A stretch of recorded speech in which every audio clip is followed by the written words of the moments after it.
Hello there, welcome to the Saroy channel, wherever you are in the world, and so much love to each and every one of you. How are you doing? I do hope you're doing great, and I don't know about you, but I'm very excited to find out what's going to happen. So let's continue with our story, shall we? And so we're on part 4, and if you haven't heard part 1, part 2 and part 3, don't forget to click on the description. Brittany Astor's account. I knew teenagers had a capriciously belligerent reputation, at the very best of times. Many of my girlfriends who had sons of a similar age to my son Lincoln all professed to be going through some challenging times, with their teenagers fraught with tension, when they were seen as the enemy. I knew I was lucky with Lincoln. He was such a well-behaved young man, who sailed through school so gallantly and made a great success of his life. Me and my son Winston thought it was in Lincoln's best interests not to know that he was not our biological child. We believed that in the strange circumstances he came to be in our lives, that it was for his well-being not to know the truth, and sometimes some wounds are best not opened. I had been so blessed to have Lincoln come into my life so fortuitously. I had wrestled with tireless fertility treatments for many years, like lucky dips that were always empty. I was falling apart with my grief. I almost clandestinely hated my girlfriends, who'd fall pregnant at the drop of a hat, and say things like, "I don't know how it happened. We were so careful, but I still fell pregnant anyway." I, on the other hand, was fastidiously taking my temperature, literally doing handstands and squeezing through hula hoops, in the fragile hope that I just might fall pregnant. But my hopes were dashed, like dainty seashells on the shore, being viciously pummelled by the obstreperous waves, and being cruelly broken up into tiny pieces. It was so not fair, and I privately cursed the universe, or God if you like, for throwing me onto a God-forsaken, vacuous path that was leading to absolutely nowhere. I felt as if I was on a vast desert, with the sand burning my feet, and not a soul in sight. The vacuous emptiness I felt was profound. Me and my husband were passionate about having just one baby. That's all we wanted, one baby. But nothing was working. We weren't asking for manna from heaven, or for us to guess the correct lottery number for the $40 million jackpot. All we wanted was one of my little eggs to burst into life. But my seeds seemed to be redundant, and our withering bank account was beginning to suffer the vast costs of failing fertility treatments that were obstinately refusing to work for us. I felt as if all our hopes and dreams had been sucked dry. Dr. Morris Pearson, who was impregnating my eggs with my husband's sperm, was constantly trying to reassure me. "Never mind, my dear. Better luck next time. You must be prepared for setbacks, you know. They're an inevitable part of the process. But in the end, we'll hit pay dirt. I promise you that." He would always usher these faint promises, without ever meeting my gaze, as even he surreptitiously doubted that this barren woman could hold a baby to full term. I wanted to slap him across the face with an ice-cold hand. Wake him up. How many times did he expect me to go through this grueling, emotionally shattering charade that was making me fall apart at the seams? Did he not care about my emotional well-being? One day I was sitting in the waiting room at the fertility clinic, waiting for my husband to arrive, when an angel from heaven chose to sit next to me. There is no other word to describe her than an angel from heaven. I know that sounds bizarre, but everything about this idiosyncratic woman was ethereal, even the way she seemed to just float into the clinic. The woman promptly sat right next to me in the waiting room, on the seat that was privately reserved for my husband, and she looked at my blotchy face and said, "I can see you're upset. You really want a baby, don't you?" I'm ashamed to say I burst into tears, and she put a piece of paper in my hands and said, "Call me. I think I can help you." And then just like that, she disappeared from my sight, and I almost wondered if I'd imagined the whole thing. But the piece of paper I was holding affirmed to me that the woman was here only moments before. I even asked the receptionist if she'd seen the woman. "Did you see that pretty lady that was here just a moment ago?" I asked the receptionist. "She was sitting next to me on this chair here." The receptionist gave me a funny look. "I'm sorry, I didn't see anyone, dear." I put the piece of paper in my purse and proceeded with my appointment, when moments later my husband arrived in the waiting room, flustered and breathing fast, because he had to beat some heavy traffic to get to our appointment on time. The doctor did his usual examination and sat down with me at the desk, with my husband at my side, holding my hand tightly and saying, "We're not having very much luck at the moment, are we, Mrs. Astor? Your eggs, well, they're not a good quality, I'm afraid." I don't know what else he said, because I switched off, as if my ears had been blocked with cotton wool balls. I did not want to hear the brutal reason why my inferior eggs were incapable of being impregnated by my husband's sperm. The doctor's apologetic eyes made things far worse. I hated that dreadful look of pity he handed me from across the desk, as if insouciantly passing me a pepper cellar to shake over a steak. "That's not to say we should give up, Mrs. Astor. One should never, ever give up. There is always hope," he said to me. My heart plummeted like a parachuter descending from an aeroplane at a formidable jump to meet a huge drop. My husband squeezed my hand, and in that moment I wanted to implode. Then I knew what I needed to do, and that was to meet up with that mysterious woman that had given me that note. I discovered the note in my purse, and it read, "This is a call you can't afford not to make. It will serendipitously change your life." And so I phoned the young lady in question. I mean, what did I actually have to lose? I did not dare to hope or presume anything, of course. But when I entered the coffee shop and sat in the far corner of the shop that overlooked the pretty street, I felt suddenly more upbeat than I had done for a long, long time, as if I had a profound sense that my life was about to change in ways I never imagined possible. I had told the barrister to send me over a chocolate fudge latte, as I needed something sickly sweet to feed my flagging hope that had become emaciated of late. My heart was fluttering in my chest, as if I could sense something amazing was going to happen. And then there she was, floating in the coffee shop with a face like an angel. The woman was beautiful, with delicate features and long flowing hair. She was wearing a cotton dress, and I realized that she was heavily pregnant, something I had not noticed before. She was about to pop, but in her blue eyes I could see a great sadness. "I believe we can help each other," she told me, "so that we can both have our wishes fulfilled. I want very good parents for my baby, and you want a baby, and I believe I've made a plan that will work in our favor, benefiting the both of us. I have privately organized a cesarean section with my doctor, while my husband is away from the state visiting relatives. I won't be going with him, because I'm too heavily pregnant. When he returns, I will announce I've given birth, and he will meet his baby boy for the first time. I am willing to put your husband's name on the birth certificate and claim that he is my child's biological father. My husband is so useless with paperwork. He won't suspect a thing, or probably even realize his name should be on a birth certificate in the first place. My husband is dithery about things like that. I'll inform the sheriff that your husband is indeed my boy's real father. When my son is 6 months old, what I want you to do is snatch him from his Moses basket from a beach, while I lure my husband into the ocean for a swim. I know it sounds a little like Moses and the bulrushes, and it probably is a little like that. When we run out of the water, the Moses basket containing my baby will be gone.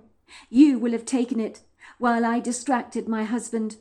When my husband realizes our child has been abducted, he won't be able to do a damn thing about it, but the baby will be safe with you. He will go to the sheriff, and the sheriff will humor him. He's a good man, the sheriff, and he has my back. He will tell my husband what he wants to hear, by assuring him that they will search for my baby, when they will know that my baby is being taken care of by his real biological father. This way you legally have a child without the red tape of adoption papers, because I have willingly signed over my baby to his dad." "But why would you do this for us?" I asked. "I just don't understand." The woman unbuttoned her shirt and revealed to me the black bruising on her chest. "Your husband did that to you?" I asked, my mouth dropping open in astonishment. The woman nodded, fighting back tears that were gathering in her eyes. "He's done much, much worse. I've had black eyes before, broken wrists, ankles, you name it. And one of these days, he is going to kill me. And he could kill my baby. I cannot put my baby at such risk. When he's angry, he's got no filter. He lashes out like an explosive gas that destroys everything in its wake. And I don't exaggerate when I say this. Let's just say if the right buttons are pressed, the damage from my husband can be brutal. He's like a sitting time bomb, and one day he will bring down our lives in a pile of smoke, and there will be nothing left behind. The sheriff knows this all too well.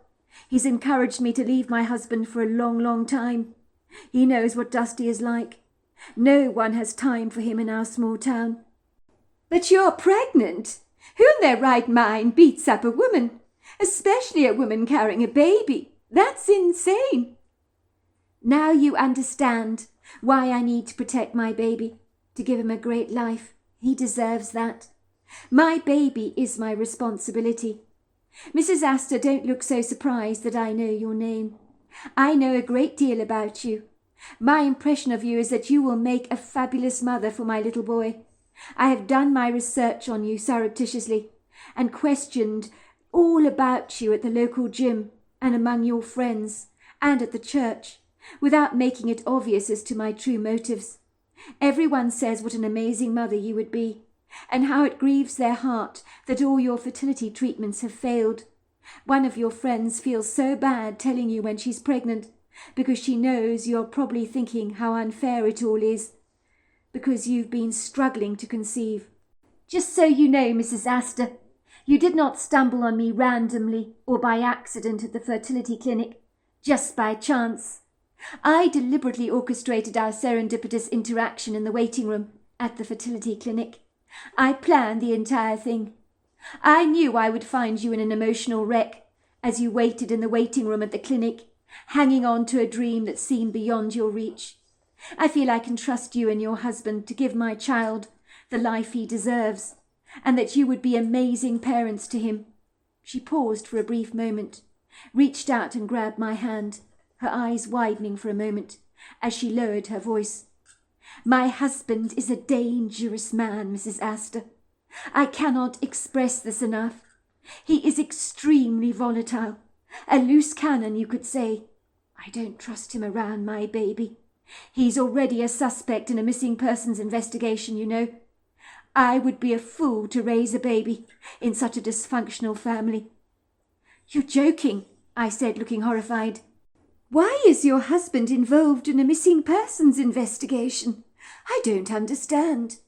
"Well, the evidence is a bit damning, I'm afraid," said the woman. "The coincidence is remarkable. He has a blow-up with a man in a bar, and the next day the wife reports the man that my husband threatened and beat up missing. It's all far too convenient. The police believe my husband, Dusty Cladessa, is behind the man's disappearance, but they can't prove a thing, you see. He's managed to find himself useful alibis to cover his back, but the police, they're not stupid, and especially not the sheriff. I know Dusty did something to that man after he went missing. His behavior was very suspicious. I'm sure you can appreciate why my unborn child, a baby boy, is in grave danger being raised by a man like Dusty." "But why don't you just run away with the baby? Find a safe house or something. There are places that can protect a mother and baby. Or you could file charges, could you not, against your husband for beating you up?" "It's not practical to do that, Mrs. Astor. If I ran away from my husband, he would find me and kill me and raise the baby himself. I cannot allow that to happen. If I filed charges against him, Dusty would arrange someone to kill me from behind prison bars. He's got contacts in dark places, and he'll stop at nothing to get what he wants and what he desires. And what Dusty wants, Dusty gets. Look at this missing persons investigation. They've got nothing on him. He's very shrewd in that regard, let me tell you." I stared at the woman incredulously. "What if you want the baby back later on in the day? Maybe you are settled and Dusty's out of the picture. You could legally take him from us. And I couldn't emotionally handle getting attached to your baby and having to give him back to you. That would tear me apart, let me tell you. We'll get some lawyers' letters drawn up if you like. When I hand over the parental rights to your husband, hand on heart, when you take that baby off the beach in that Moses basket, he's yours forever, and there is no going back from this. You will have his birth certificates, your husband's name will be on the certificate. I have a friend who's a journalist, and she will write a fictitious article in the paper about a baby believed to have gone missing on a quiet ribbon of beach in Oregon, to make my husband believe that the police are doing something about the case. My husband is so violent, Mrs. Astor, so I can get the sheriff to persuade him that the police are searching for our baby. I know he will do that for me. As I tell you, he's a good man. He knows how manic and dangerous Dusty can be. He will know my baby is safe with the both of you, and will not disclose any of this information to my husband. I don't want to go through a legal adoption, as it takes far too long, and there is a plethora of ungainly red tape to get through. Besides, the mother does not get the privilege on choosing the right home for her baby, and I have chosen you. Furthermore, Mrs. Astor, we have to go through this unfortunate abduction charade to convince Dusty that the baby has gone. If Dusty knew I wanted to give our baby up for adoption, I may as well book my burial plot. But what about you? What will you do? What about your own safety, my dear? You need to take care of yourself. If your husband has killed before, he will kill again. And with the baby gone, I imagine he'll be even more volatile. Oh, believe me, Mrs. Astor, I know all that. I've got a plan all sorted out, but the less you know about it, the better. All you need to know is that I will sign over all parental rights to your husband legally, as he's listed on the birth certificate as the biological father. I'm going to disappear and begin a brand new life for myself, and I'm going to consider my baby as like a donated egg that I gave to another woman who had fertility issues. In other words, Mrs. Astor, I'm gifting my son to you and to your husband. If you ever want your son to know the truth when he's older, tell him that he was loved very much, which is why I did what I had to do. If you're willing to go through this insane charade to convince my husband our baby was abducted, then my baby is surely yours. And for that you have my word.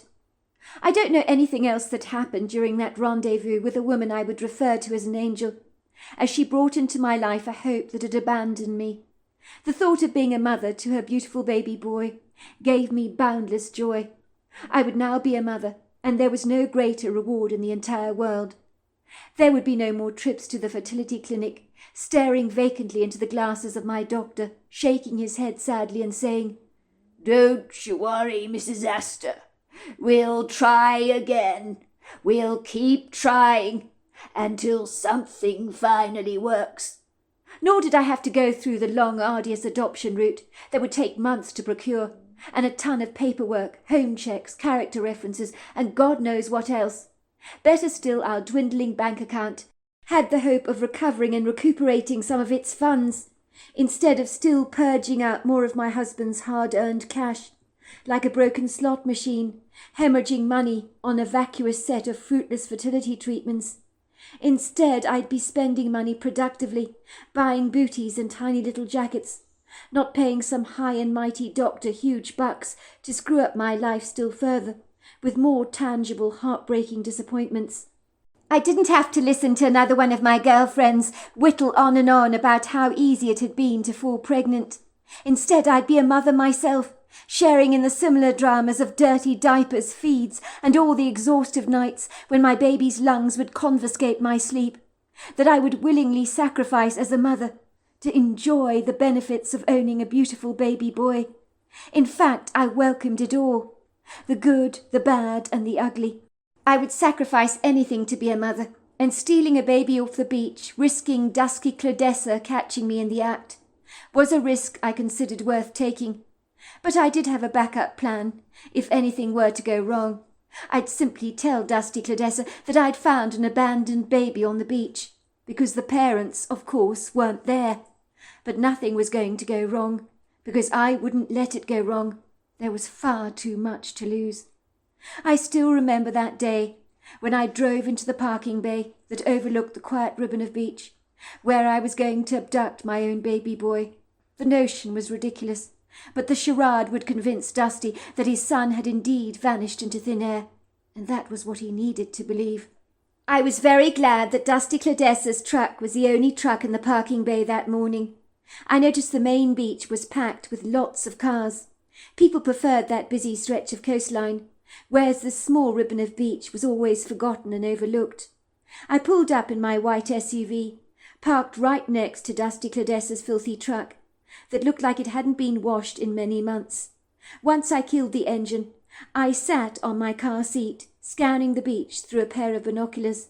Then there they were, Dusty Claudessa with his wife Sylvia. You'd never have guessed that the seemingly benign, innocent, carefree young couple, carrying a Moses basket along the beach with their picnic supplies and cooler, were anything other than a normal couple, strolling along the beach to enjoy a leisurely, lackadaisical day out, to bask in the warm sunshine. I don't doubt Dusty was happy and contented, as abusive people only ever think about themselves, don't they? I knew Sylvia lived her life in abject terror from this man, and I respected her greatly for putting her son's safety ahead of her own desire to keep her baby. She had told me she hadn't spoken to her parents in years on account of this man. They were right about Dusty all along, she told me. They said he was no good, but I was so angry with them for their unkind remarks, so much so that I ran away from home, and I've never seen them since. Why don't you get in touch with them again? I'd asked her. I cannot, she said sadly, for their own safety. If I contact them, Dusty will kill me. He doesn't want me to have anything to do with them anymore. I watched the couple enjoy the picnic on the beach, with hungry seagulls hovering over them, desperate to gain some easy pickings. Sylvia then threw off her dress, wearing her glamorous pink one-piece, and dashed into the water. I shivered just watching her, as the ocean must have been freezing cold, and no one in their right mind would contemplate swimming in water as formidable as this.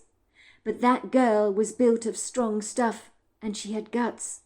Sylvia was laughing and coquettishly calling out to her husband, persuading him to come into the water, and then she put her thumb up. That was her sign to me. I could see it clearly in the binoculars, and my fingers trembled. My heart began to thunder violently in my chest as I climbed out of the car and hurried down some concrete steps towards the beach below. The warm sand rubbed against my bare feet like chafing sandpaper. It was a stroke of luck that there were no other people on the beach, beyond a couple of teenage boys in the furthest distance, sporting baseball hats, dark glasses, and kicking around a ball. I could see the Claudessa couple passionately kissing each other in the bracing water, and my legs almost buckled beneath me as I swooped towards the baby in the Moses basket, like a hungry seagull after a crust of bread. I thought that Sylvia was putting on the performance of her life that would have made Universal Studios proud. If I hadn't known differently, I would believe I was observing a couple wildly in love. For a brief second I stared in wondrous awe at the sweet baby lying fast asleep in the Moses basket, wearing a white onesie and a matching cap, with his tiny eyes closed like two ticks on a piece of paper. The child was adorable. My heart melted like sweet chocolate, but I couldn't afford to dawdle. Time was of the essence. The couple would be out of the water any moment. So given the icy temperature of the water, I needed to make my run quick. The plan Sylvia had painstakingly thought through would go badly awry if I wasn't quick on my feet. Thankfully she was keeping her husband distracted, but they were shivering with cold. With fast, furious breathing, I grabbed the Moses basket and scurried along the beach like a dung beetle, and by the time I reached my car and put the basket on the passenger side seat, I felt exhausted, as if I'd run the Boston Marathon 2 or 3 times over. I felt as if I was about to collapse from sheer exhaustion. Get a grip, I told myself. Get a grip, girl. I quickly managed to scramble onto my seat, put on my safety belt, and start up the engine. The couple had now rushed out of the water, shivering with cold and jumping up and down to get warm, while huddling under towels. I did not stay to see what happened next, for the drama would soon unfold, when Dusty Claudessa would face a grim nightmare of wondering what had happened to his baby boy. I felt absolutely no compassion for him. A man like that had not earned the privilege to be a father. "You'll be safe with me, little Lincoln," I told the sleeping baby, as I drove away to begin our new life. In the beginning I barely slept when I took charge over my baby. The town sheriff visited us a couple of times, saying that Dusty Claudessa was getting increasingly frustrated, claiming that the police were not doing a damn thing to investigate the disappearance of his baby boy. "That man is like a hand grenade," the sheriff told me. "At least the baby is with his real father, where he belongs. I just hope Sylvia will have the courage to leave that man. She refuses to file charges against him. I can't say I blame her. The man is very dangerous. I'm willing to help Sylvia with a few white lies for the greater good. All the townsfolk have her back and are supporting her on this. The less Dusty Claudessa knows, the better." I was to later find out from the town sheriff that Sylvia also disappeared from Dusty's life, and he'd never been able to find her. That woman was shrewd, but I secretly suspected, although I can't prove anything, that the town sheriff had helped Sylvia escape and find for herself a new identity. The man went over and above the call of duty to help people in trouble.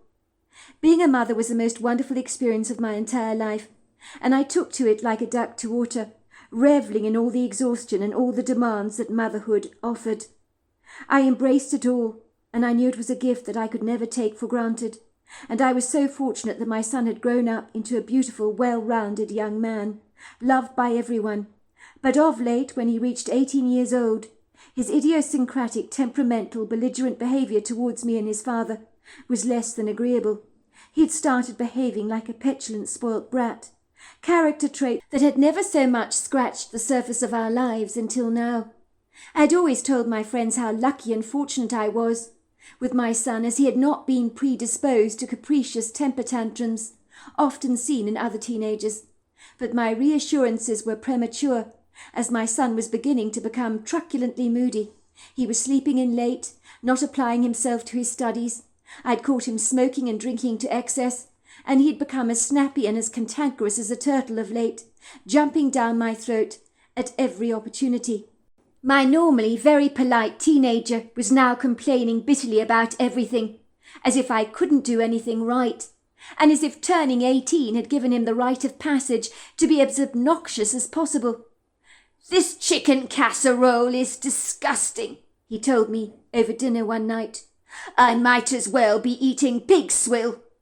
He made an obnoxious retching sound from the back of his throat, and used a gesture of sticking his finger down his throat, as if suggesting that my delicious dinner was better off being regurgitated down the toilet. My husband frowned at our son, the edges of his mouth turning downwards, and 2 lines developing between his brows. "What is this about, Lincoln?" he demanded. "Why are you being so nasty and uncouth to your mother about a perfectly delicious chicken casserole? It's uncalled for and very unkind." My son wrinkled up his nose in abject disgust, as if inhaling the fumes of the dredges from a dumpster.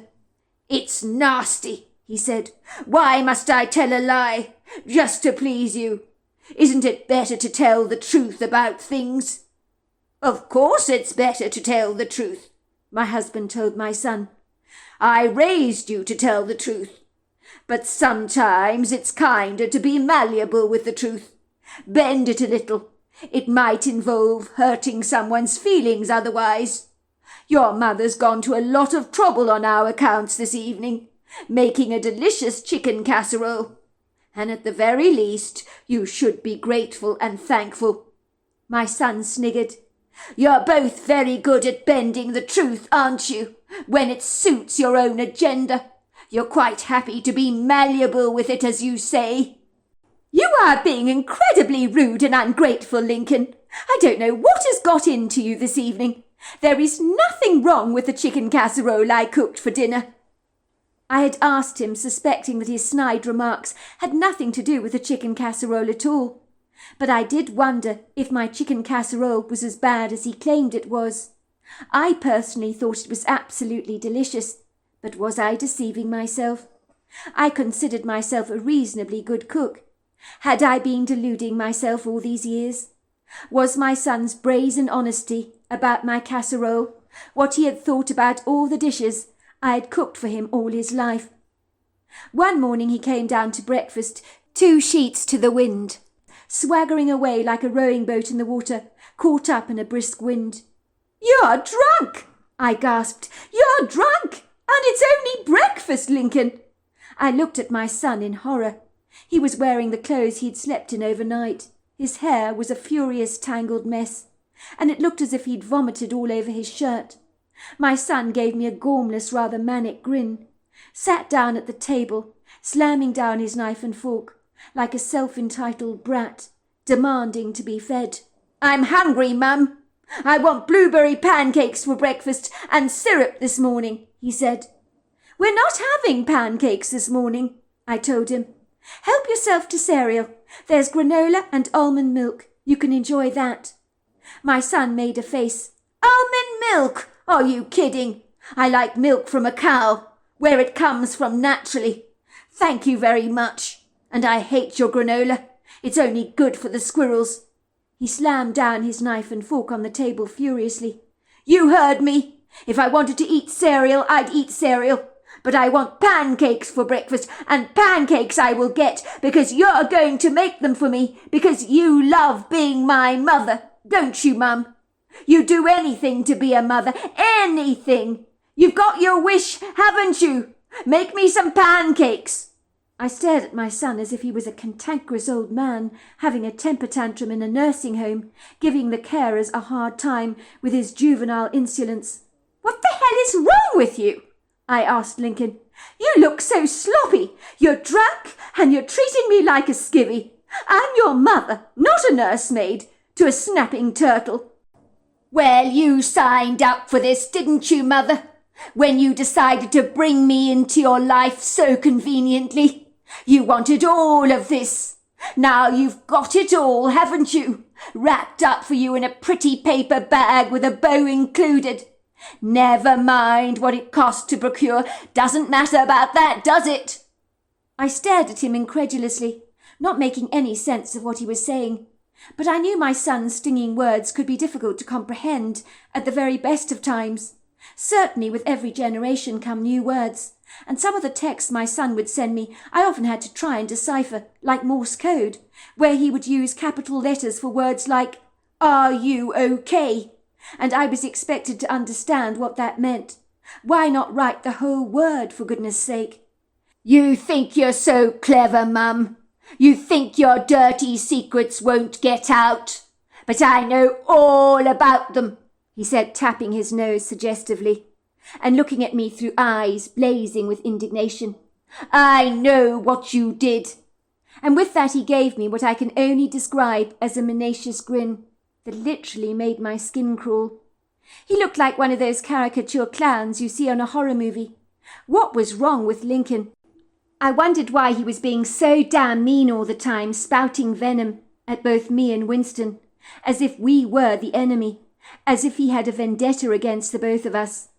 I noticed he was increasingly spending an excess amount of time at his girlfriend's house, and I didn't care a jot, because every time he returned home, it was like a dark thundercloud had stormed into our house, like an unwelcome tornado, and I was always waiting to hear the lightning strikes, so that our peaceful home suddenly became like a house being bombed in World War II.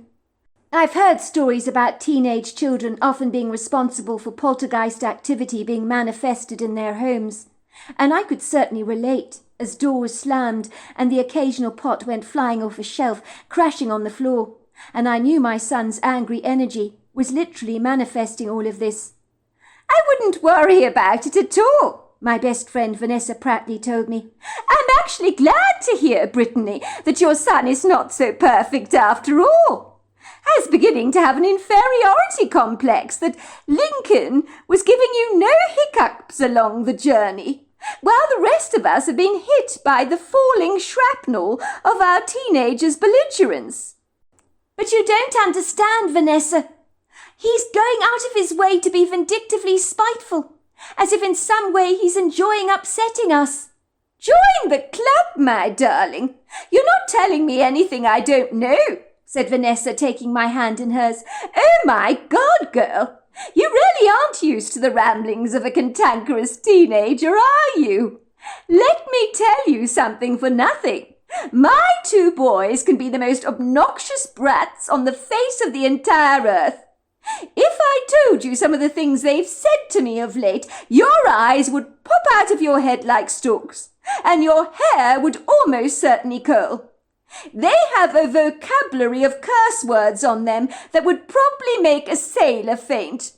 But I don't let it get to me, you know. Teenagers use curse words as a form of artistic expression, I find. Well, that's what I have to tell myself anyway. Suffice to say, they don't spare my feelings either. They sleep in late, have temper tantrums when I ask them to do any household chores, and literally blow a fuse if I insist they cannot go out until they've finished doing their studies. I know that they've smoked pot, as I found the evidence in their bedrooms, joints hidden beneath their undies. In their eyes, the bad guy is always me. I'm the one that lets them down, spoils their fun. I'm constantly told that I'm a horrible mother and that they absolutely despise me." "My word, that is awful," I said. "My son has not said that to me yet, but I guess it's only a matter of time before he tells me that." "It goes with the territory of having teenagers, my dear. I thought you were one of the lucky ones who had escaped the belligerence of a teenager's wrath, but it seems that your Lincoln is a late bloomer. My teenagers started being recklessly insubordinate from the age of 14. That's when it got so bad for us. Don't let it get you down, because underneath the grumpy veneer, your son loves you. I have to remind myself that all the time when my sons tell me how unreasonable I'm being. You need to prepare yourself for some cutting words to come. But remember, it is not you. Their hormones are all over the place, and testosterone is an unbridled hormone that in a teenage boy is very difficult and treacherous to manage. It rather reminds me of our puppy Jack before I got him neutered, you know. He became so aggressive, and once he got the snip, oh my goodness, that dog was a bundle of joy. No longer growled or tried to bite everything that crossed his path. It's the hormones I blame, and teenagers' hormones are all over the place." "You're probably right," I said, feeling a whole lot better about my son's cantankerous outbursts after my reassuring conversation with Vanessa. I realized I had to cut my son some slack. He was going through a tumultuous time.